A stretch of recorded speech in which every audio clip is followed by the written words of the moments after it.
Welcome back to the cabin. It's spring here and it's the start of maple tapping season here. So I was driving up, everybody's out in the bush getting their lines set up. So I'm really pumped. I'm here to get those lines up and chat a little bit about the spring forest and some new equipment I have for my maple syrup season this year. Well, quite a lot of snow here. So different from region from where I went camping. We have a ton of snow at the cabin here. This is the most snow I've seen here in a long time. So I've got my snowshoes on. Royce just took me on a wild goose chase after him. He just went in the woods, very deep in the woods. He smelled turkeys, lots of turkey tracks everywhere in here. So yeah, I went on a little bit of a turkey, hunt with him, mainly trying to hunt the dog, get him back. Snow was crazy. It was like right up to his neck. He was like falling in and stuff like that. Very difficult for him to move and subsequently difficult for me too to get to him. So anyway, that was a little wild, but he's pretty tuckered out now after that, trying to gallop through that kind of snow. A little windy here today. It's now above 0, 1 degree here today, going down to -11 tonight. So sap's running potentially a little bit. We'll drill into the trees soon and we'll see what's going on. But ideal conditions for sap to flow is about 5 degrees in the day and about -5 at night. So we're getting there. Some places it's already started. In southern Ontario here, we're just starting to see the first signs of everyone getting ready. Sure is nice to have a decent windbreak off that little mountain there.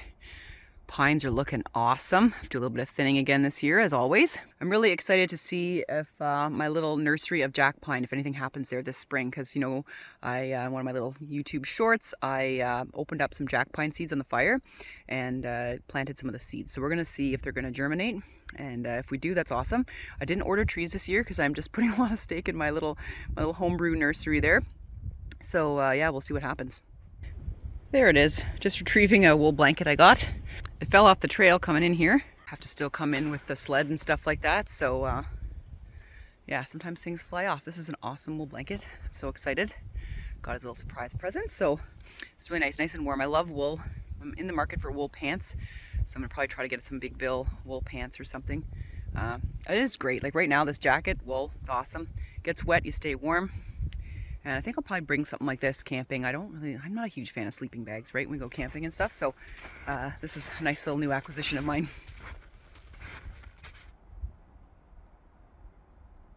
March can be so funny. I'm just getting a quick bite to eat and look, there's lots of snow happening here. Look at that, it's so pretty. The sun was literally out just a while ago. And here we are. Don't think we're getting a whole lot of accumulation, so I wouldn't panic just yet, but so pretty. Making kind of like a tuna bowl. Lots of good snacks. I also got like these little I don't know, nacho chips underneath. Salsa, guacamole, hummus. Oh, yummy. So good.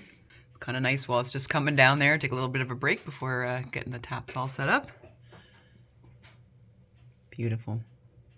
Bought another one of these little like bird feeders and bird bath things, but I lost the little chain for this. So I'm going to have to, I don't know, make something, use like a little, it kind of was stuck here and I don't know where the heck it went. It fell off on the way in the trail. I have no idea. The other one I have, as you guys know, is that one right down there. Actually at a yard sale for like $5. This kit's actually from the Dollarama, so that's, I guess, where it originated from. But I wanted a second one, so I'll have to figure out something. It's like a blizzard out here. I don't think I've ever set the taps in this kind of snow. This is awesome. Well, we're ready to get started. You guys can see me in Royce's glasses. So these are Rec Specs. They're some of the new glasses that we're working with. So I'll show you here. They kind of attach under the chin and around the back of the head, but they are prone to kind of come off. So you'll see what I did on this side. I kind of fixed it up a little bit. I right this spot right here where it can't fall off, I have one of these things that I've had for years, and basically you just hook it up to kind of a little locking carabiner onto the collar. So if they're to get it off, this is gonna just like dangle around. The thing I have is like one of those Kalo tiles. I'll talk about those in another video. It's just like an object tracker basically. Just it goes by Bluetooth. So if it's like, you know, within Bluetooth range, it'll tell me exactly where it is. And certainly it also works. It's like an Android product. It's sort of like these Apple AirPod kind of things. So yeah, I have turned Bluetooth on to find it if it was to fall off somewhere. Not a GPS at all. It's just an object tracker. So anyways, got that on there too, because they're in a bit of investment. And the reason why he wears goggles, if you guys don't know, he lost an eye due to glaucoma, so high eye pressure just before Christmas. So he's working with one eyeball right now, and that one may go, I don't know when, but it has the same problem. So we have to protect it at all costs. So that means wearing the goggles if we're in the woods, romping around, because we've got a lot of, you know, sticks and stuff around here, and he has no depth perception. So he can kind of like injure himself. So anyways, he's getting used to them. So you can see just sitting on the porch, he's not pawing them off or anything. There are times when he just, you know, gets a little bit fed up, but usually if he's distracted doing something he enjoys, then it's not a big worry. All right, so I got my pails here. I've got a few pails from last year, but I ended up using a lot of them for other projects. So I got a few more. I'm gonna put 5 pails up this year. As you guys know, this area experienced a really serious weather situation back in May last year. The May long weekend, we had a huge line of tornadoes called Derico that came through here and just decimated vast parts of our province. Well, in a very specific line, parts of eastern Ontario, tore down a bunch of the woods around here. So got to be careful and respectful of the woods this year. It went through major trauma, and so I don't want to be tapping any trees that are damaged or injured or stressed after that. So I mean, thankfully one of my Old Faithful trees is doing quite well and it's still standing, but there's some others I'm just going to have to forego this year. So I won't be putting a lot of pressure on the woods, and I never do. I only take what I need and what I'll use in a year's period. So I find anywhere between 5 and 10 taps just fine. So I'll probably go to 5 this year, and we'll see what the production is like. I don't know. This year the weather has been really weird. It's been warming up faster than it has in previous years. So I just don't know how long our season's going to be. So it looks like it's going to be starting to flow this week for sure. And everybody in the area is getting started, getting their buckets up. So we'll be doing that. I ended up getting a few more drop lines this year, some newer ones with the small little spouts on them. There's like a pack of 10 right here. So I quite often on large trees I'll put more than 1 tap, especially really big trees, they can handle it. So yeah, you can see right there that size of tap right there. Pretty small, not like the old school ones I used to do when I first started tapping. I mean, I started tapping trees, not here, but you know, in the region back in I think 2008, 9, somewhere in there. I found some photographs of my very early days collecting maple syrup, and it was really cool to even just get like one jar. I tapped one tree with this really 100-year-old maple and it was huge. I put 4 taps in it and tapped it quite successfully for 10 years that I was there. And I did get like a few little jars, you know, for me. The first year was like a jar or something like that. And it was super watery, and you know, I actually have that, one of my first lots of maple syrup. I have it in the freezer still, and I'm embarrassed to say back then I didn't quite know what I was doing, and so it was pretty watery, you know, like it froze. It's not supposed to freeze. It's supposed to be 66 bricks, you know, the sugar content, and I didn't have a bricks meter back then, so really difficult to know where I was at. I just kind of went by consistency, and yeah, I mean, a lot of people do that, and you know, it's a bit watery. That's why there is a standard here, at least in Ontario, for selling maple syrup. But yeah, fun thing is I still have that that little jar of maple syrup in my freezer, and I will probably never get rid of it. It's just so cool to have that little memory there of how long ago that was. Gosh, really long time ago now. So yeah, it's lots of fun. As you guys saw, I did a video there on Dutch oven baked maple beans with some of the maple syrup from last year. So if you haven't seen that video, go watch it. That recipe's fantastic. Nothing beats beans when you're out in the woods camping, things like that. You can also dehydrate that recipe as well. I have quite a lot of beans from that recipe, so I've got some frozen now, and I think I will actually dehydrate a whack of it for camping this spring coming up. So yeah, without further ado, I think we should get going. I've got to drill a few little holes, because of course these drop lines, they got to go into the buckets. I think basically, you know, they're quite long. They will go into the tree, and then they go into the side of the bucket there, and it drips into the bucket when the sap starts running. The snowpack is pretty high this year, so I'm going to leave these fairly long, because as the snow melts, the bucket's going to go down. And the worst thing is, you know, you cut it really short and the bucket drops and out this goes from the bucket, and it's pouring all over the snow, and then the bugs come out, and then it gets really nasty and yucky.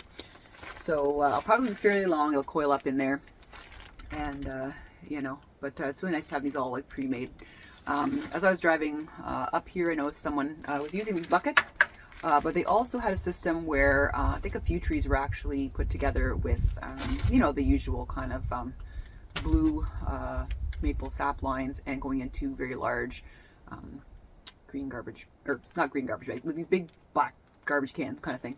But I think they had an ATV to kind of get in there and kind of get them out, because once that sap gets in there, it's really heavy. It's hard to move. So I think what I can kind of manage are these little, you know, 18, 20 liter pails here. Those are doable.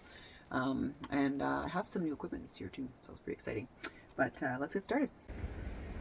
Keep getting these snow squalls as I'm getting things set up here. It's kind of cool. I haven't really put these taps out in this kind of conditions, but I kind of love it actually. It's kind of magical.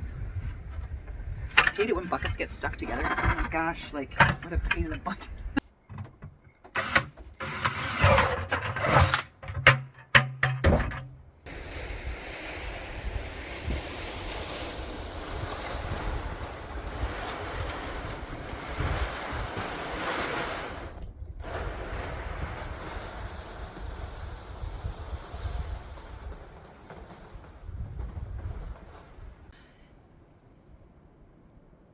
And now the sun's out again. This is great. Let's see if the sap's running.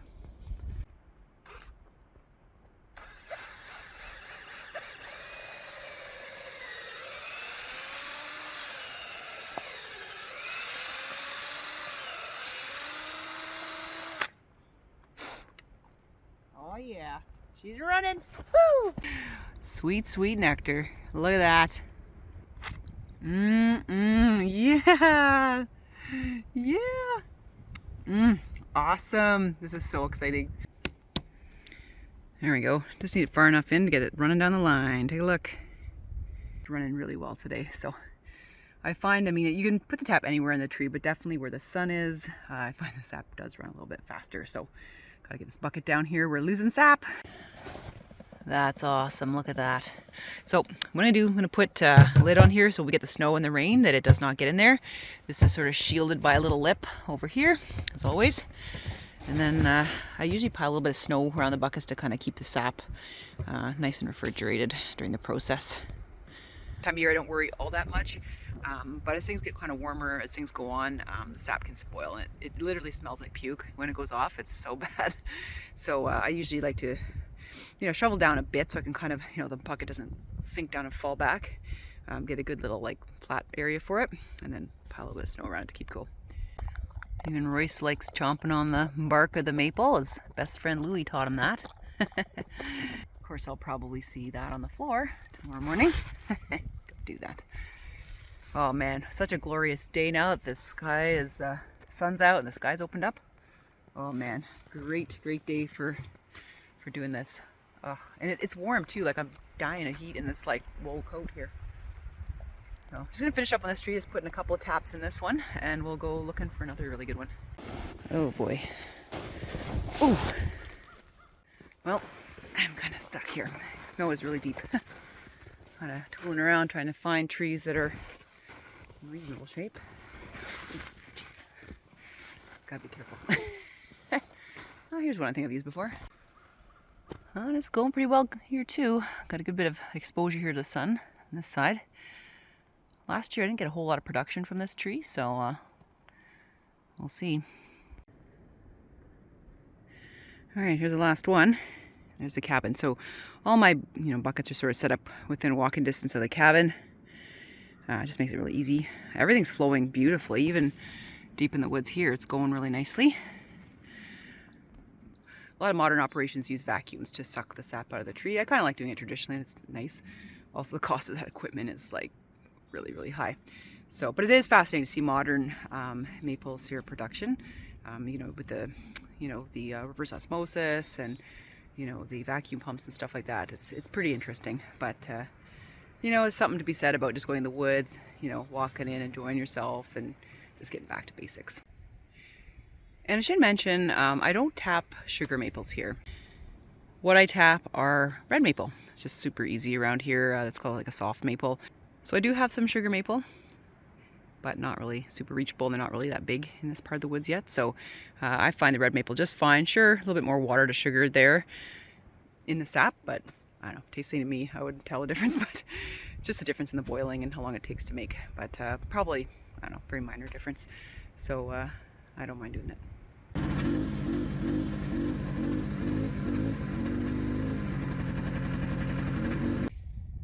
Just out on the sled now, making my trails. And yeah, the snow was like really like packing snow, like really tough going. And this is just like a really old Bravo. So it likes to sink in, doesn't have any like basically any tread in the track anymore. It's hilarious. A little magic carpet ride. Anyways, I'm also training Royce not to bite the seat or me. Like this really engages his, let's just say his herding instinct. So what he's doing is sort of grabbing the back of the sled if he can't catch up. So I'll just show you. Last time I was here, we had an incident where he just, I was making a turn and he's a really good herding dog, and he just grabbed on here. My leg happened to be in the area too. He nipped my leg and bruised it. So yeah, that's not cool. So I don't care about the seat so much, but it's just bad behavior, and it's not something I want him to be doing. So I just, basically go every time he tries to touch it. And honestly, I did it a couple times now. He won't do that. And I basically ride right up in the front of the Bravo there, just for now while I'm training him again. I don't know when he got into that habit. It started, I think, last few runs of last season. He got really into it and just overexcited, overstimulated, and then thought I was like a cow and wanted to herd it because that's what his breed is for, herding cattle. So anyways, today making trail and training the dog. But it's a good way to tire him out though. But we do have to take breaks because if you run him too hard, he's just gonna like puke. He's done that before too. So I just kind of take breaks, make my trails. And he has lots of fun and gets really tired, so he'll sleep like a log tonight.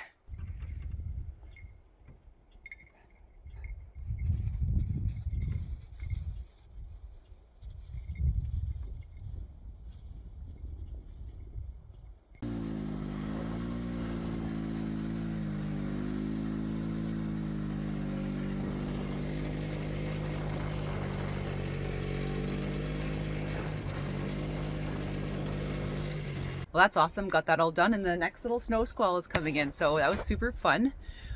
So I mentioned that I have some new equipment this year for my maple operation, my little small maple operation, and that is I got an evaporator pan, so pretty decently sized one for my operation. You don't want to get something too big, but it goes up to like 25 taps. It can handle that amount of sap, and sort of build a fire underneath it, or if you want, you can get one of those little propane little outfits there that sits on a stand. I'm going to just do like wood, because why not? Lots of it here, especially after the tornadoes last year. So yeah, so that'll be great. Before I used to boil, as you guys know, on just using like either at home, or last year I went over the fire there in the field, but it was just like this like old turkey fire, so very little surface area to boil off. It took forever, lots of wood. This was not efficient, so I wanted to get something a bit more efficient. This one has a small little tap, little spigot, so that when you start getting more concentrated sap, I can kind of pour it off and then finish it off at home. So I can get like the perfect maple syrup. So that is really exciting. So that arrived a while ago. And the other thing I was mentioning earlier about how in the very beginning I had a hard time getting the right sugar concentration in my final maple syrup. So a few years into my operation, I got a way to kind of measure the sugar in my sap, and it was basically measured sort of the density of the liquid, and it told me when it was at 66 bricks. But it was really annoying because I had to put it in the sap in a container when I thought it was almost maple syrup, and then I kind of put it was like a thermometer basically. It's like a hygrometer, so you could basically put it in there and it would float and you would read off where it stopped. But I don't know, I was like burning my fingers. It was annoying to pour sap in a little container, and but this instead I got a refractometer this year, and actually their prices have come way down.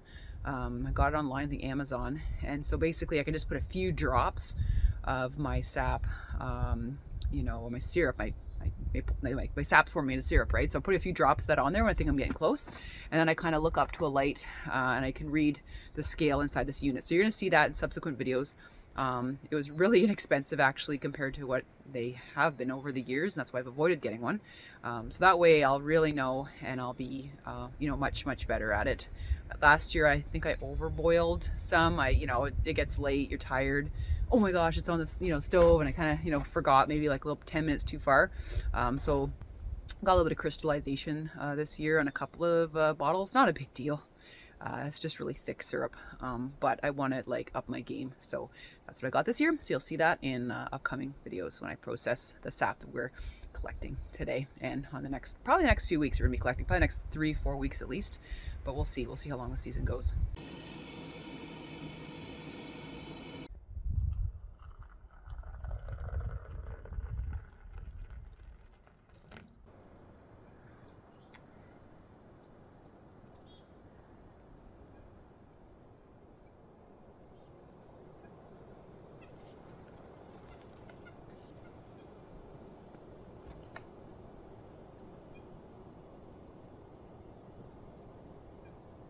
One of my favorite things to do is sort of sit out here watching my bird television on a nice warm March day. Such a great day. Got a little bit of work done, had a lot of fun. Man, it's just like any time at the cabin is just so relaxing. You can just breathe, take a fresh breath, fill your lungs with the clean air around here, and it's so quiet. The birds are really starting. The crows are back here. Turkeys are all over the place. And here's some chickadees and stuff like that, nuthatches around me right now. At home, the robins are back. The robins will be back probably here in the next week or so. And, you know, they're feeding on berries and stuff that's left on the trees right now. A few stay over winter. But it's nice to kind of hear them just like mobbing the trees now in March. They're coming back. Also, red-winged blackbirds are starting to come back. Very few trickling in. The males come first, scout out the territory, and the females come after that. So, oh yeah, this is great. You know, the wind's not even that cold anymore. You can't beat it. And again, no bugs. Some bugs kind of warming up inside the cabin that were there from, you know, whenever. But right now outside, it's great. If you want to do a little bit of late winter camping, early spring camping, now's the time to go, guys. Coming up soon will be black fly season, and yeah, I won't make the same mistake last year going out camping the weekend of the first hatch. That was dreadful. So we'll make a different plan this year. But yeah, we'll make some plans coming up. We'll see what we do. So what am I reading now? Well, I'm reading, starting to read the Stephen White series. He is a clinical psychologist that kind of, you know, writes about these, you know, mysteries and things like that. So the reason I got this book was that I saw this YouTube video on Bouvier's, and it was really well done. I think it was an Animal Planet show, and it was just being rebroadcast on YouTube. And they discussed that this book series and the author owns Bouvier's and has for some time, and so the dog is actually featured in a lot of his books. I think there's a couple of dogs through this series as he goes along, and he catches the very, you know, subtle nuances of these dogs. So I know a few of you have Bouvier's that watch my channel, and if you're interested in you know, these kind of, this one I think is some kind of like murder mystery, Stephen White, check it out. This is the start at the beginning. This is like book 1 of, I don't know, like 12 or 13 or something like that. So it follows Alan Gregory, who's also, you know, in the book, a clinical psychologist. So I guess the guy knows what he's writing about. So I don't know. It's a New York Times bestselling author. I had never really heard of him before that video, but I want to try it out. So this is the very first one. I had to order it off Amazon. The library only has like book 5 to 12 or something. So some of the earlier books, these are from the 90s. Well, this one's from the 90s. You can't really get very easily anymore. So yeah, but Amazon, you know, whatever. So I've got this one. Book 2's on order. I think once I get to book 5, I'll be going to the library to get them. But, you know, this is pretty cool. So check it out.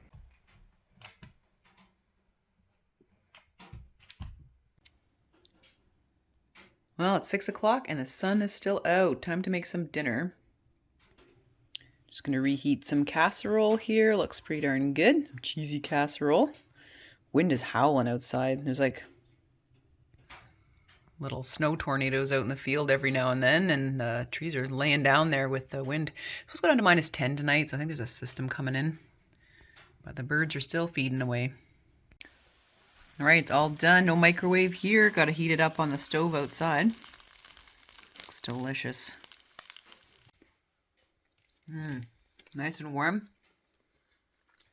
Feels good. It's getting cold outside right now. That wind, when I went out there just to heat this up, was awful. So it's going to be a chilly day tomorrow, but maybe I'll be able to do some more snowmobile trails. I find when it's kind of a damp snow, I just sink right in and it becomes a little bit of a job and I get stuck. So hopefully that's what we'll get up to tomorrow, and maybe do a little bit of exploring in the woods. Look who's really sleepy. Royce is really tired after running around for 2 hours or so. So he'll sleep like a log tonight. Well, I've been sort of brainstorming things that are going to happen at the cabin this spring. Definitely going to do a bit more maintenance. We've got to finish up some of the trim, and it's been 10 years. We've got to do a little bit more painting around the windows and on the trim as well.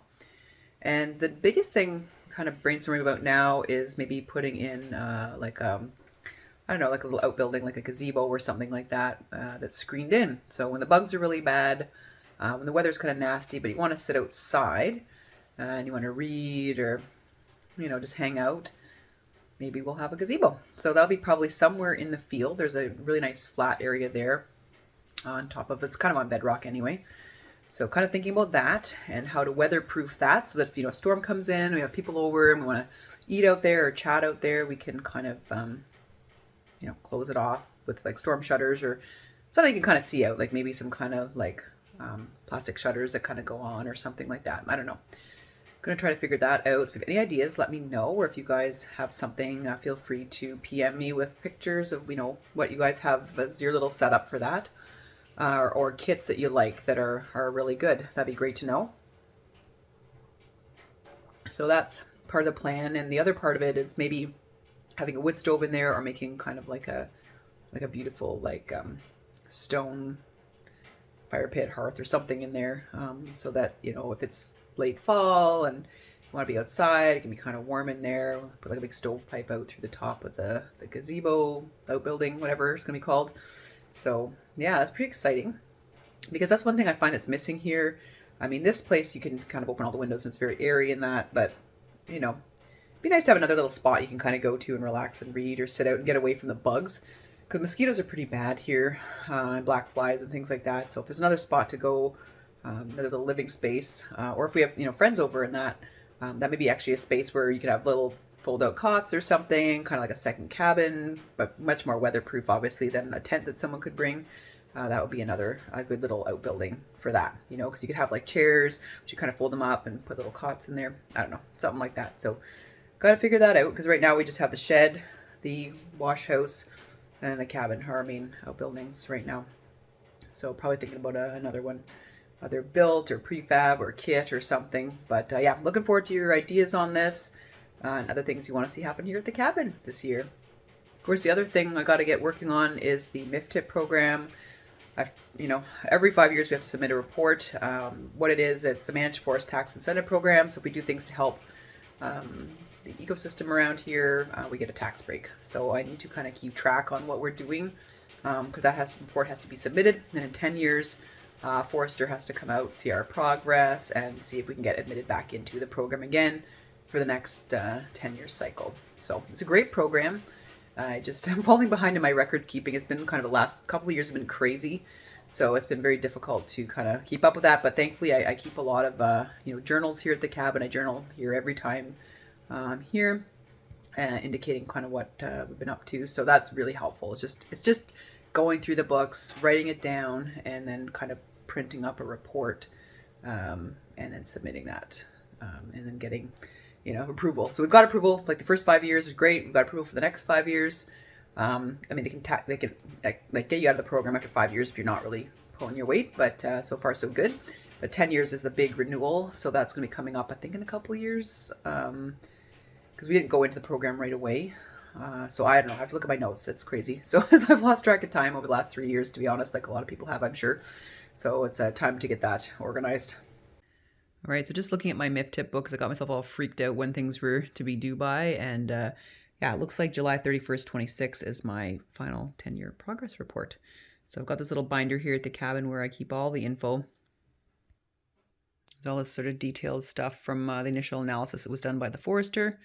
So really, really good resource. I'll be so interested to see the report. We have them back out in 2026 to see how things have changed.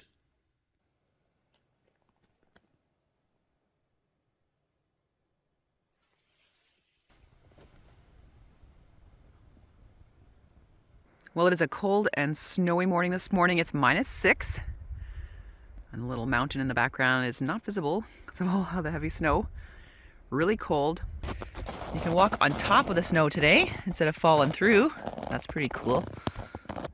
Not a lot of accumulation. I don't know, 1/4 of a centimeter or something like that. Just a dusting, really. But a cool phenomenon over there last night. I was out with the dog and after dark. And there's a little mountain up here, obviously. And I saw a pillar of light in the middle of the night. That was really, really cool. I think that was caused by the light from either, I don't know, the moon or something, hitting some ice crystals in the air. So I've got a photo of that. Let's take a look at it. Let me know what you think.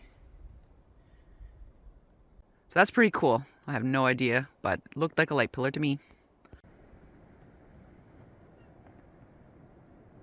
Little red squirrel's out trying to get some seeds. Who's eating at the feeder a little earlier.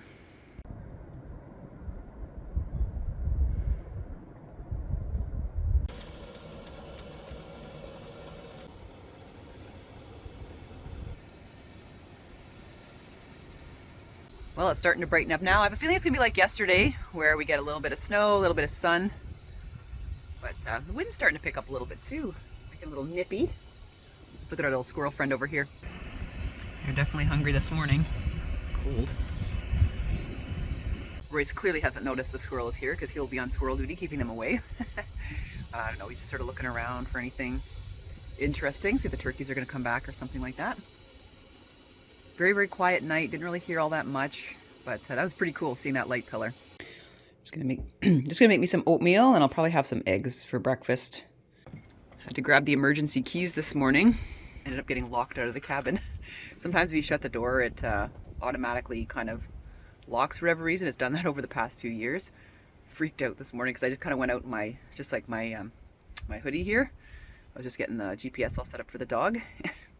Anyway, thankfully I have an extra set, so I was able to get back in. But that would have been kind of interesting, trying to figure out how to get warmed up there. But we have a little buddy heater in the wash house there, so I could have gone in there to kind of warm up and collect myself and figure out the next steps. But always important to have like a little backup situation, backup keys, backup whatever to get into your cabin, because you don't want to get locked out when it's like -30. Once I'm done my breakfast here, we'll go and check on the taps. They're not going to be running today. Sap froze. It's going to be a high of -3 today, so, but I'm glad to have the taps in because it's going to go in the next couple of weeks. Well, next week it'll be running really nicely, and then the week after that we'll be ripping. It'll be great. Currently on a wild goose chase with the dog after some turkeys. Let's look below our feet here. Look at that. It's everywhere through here. I've got him on a little tether. It's actually his GPS. He ran off in here. Not interested in him tearing around further. Thankfully he's got his goggles on, because look at this stuff.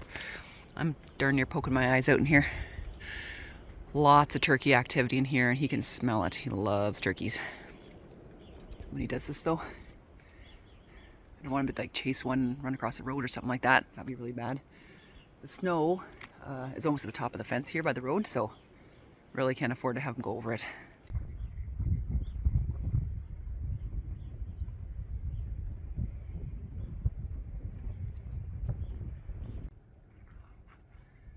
Well, after that chaos, I realized actually I have to fix that fence big time. So just did another bit of a walk around the fence line after the little boondoggle with the turkeys there. And yeah, lots of work this spring between the fixing the fence and cutting up the rest of those Derico trees that are falling down. Lots of work ahead. But it's a gorgeous morning to do sledding. It's cold, but it means that the snow you see behind me, especially in the field, it's got like a frozen crust on it. So awesome, kind of go anywhere with no fear of sinking in, especially with this old machine. I went back in the woods there. It was lovely. Sun's out, but cold. But you know what? These days are going to be few and far between. I think with the snowpack going away in the next 2-3 weeks, just get the rest of the sledding in that you can. Enjoy it while you can, because well, then it'll be there next year, right? So, and this year we got a lot of snow, so really good sledding season for everyone. So, which is awesome, because I mean, it's been terrible for many years, and a lot of people have been going further and further north to get that really nice snow. So, anyway, I'm just gonna sit here and enjoy the sun. He's getting a good workout. I have to give him breaks because he just will go and go and go and it won't stop. He doesn't know any better. Oh, he's having a blast. He's an athlete, this one. This is the first winter in a long time that he's been here. He's being sick with blasto, so it's nice to see, you know, his exercise tolerance is all back. You know, he wants to go and misbehave and do things. Last year he just kind of hung around close and stuff. So yeah, it's really, really great to see. And honestly, having one eye doesn't really set him back any.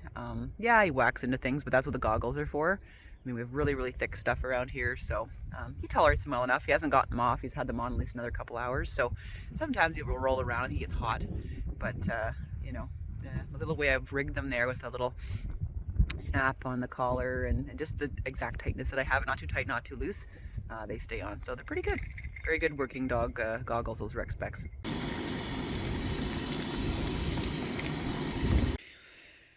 There's my eggs, sunny side up with a little bit of brie and salsa and a corn tortilla warmed. Ooh yeah, it's good. Well, now the sun's out, you can see there's absolutely nothing in that area that would have led to a light pillar last night. So I think that's really cool. They're definitely caused. So light pillars are caused by snow crystals in the air and some kind of light hitting it, like the sun at the horizon or moon or some other kind of light in the region hitting it, causing it to reflect light back in that very, very specific angle. That's really cool. I've never seen one of those light pillars here. Very neat. Well, let's check the buckets and see how much we got yesterday. It'll probably be frozen. Things aren't really running today because it's super cold out, but let's just take a look. Oh, not bad. Got like an inch yesterday. Oh, very good, very good. Off to a great start.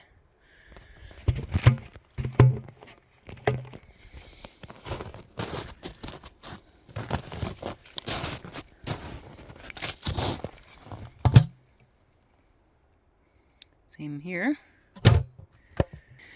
And deeper in the woods, maybe about a ½ inch yesterday on this tap.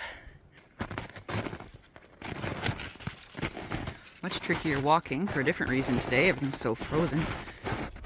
It's very lumpy. Glad I put the snow around the buckets. It's frozen solid around them. This is going to be a little bit tricky to get to, this one. This one I don't expect will have a whole lot of production. We'll see. Oh, shoot. Yeah, look at it. Actually had ½ inch too. Great. Well, my prediction is going to be that it'll be a really good year this year. So, you know, you've seen throughout this this time here at the cabin that there's been snow, and what we like to call this snow is sugar snow.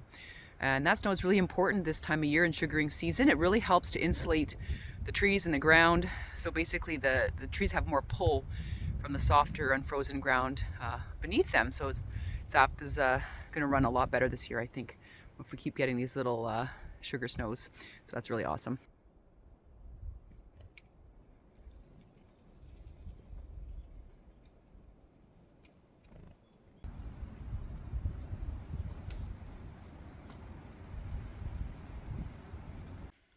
Coming in for a little bit of lunch, and I've got my soup, spicy hot ramen noodle, and then just like a wrap there. Delicious. Starting my spring cleaning here, and as you can see, I have to repaint around the window ledge. You can see some of the sap has kind of come through this pine. Made the mistake of using a latex paint. Probably should have used oil. So now I gotta kind of touch this up and figure out how to prevent this from happening again. Just brought this out. This is from Princess Auto. It's a really awesome, sort of like a little scaffolding you can kind of walk on to do things rather than going on a ladder. It allows me to kind of reach really good heights there. It's fiberglass and aluminum. It's a pretty decent weight rating. It's about 3 feet off the ground or so. So this is great. Very sturdy, and I can reach everywhere I gotta go. And, you know, this will be great for my painting in a few weeks. And you can actually use a roller to kind of reach up the top there. So this is great. I really could have used this when we were building the cabin. It would have been so much easier to kind of put this stuff up other than kind of, I was on a ladder kind of picking it up and moving it every few feet. Whereas, you know, this is ideal. You know, I've got a good 4 feet work room here. So love it. Well, thanks so much for joining me today, everyone, for putting the taps in and just, you know, greeting spring here at the cabin. First day of spring will be this week, so very exciting. Well, hope you have a wonderful week and get out there and enjoy nature. See you in the next video. Bye for now.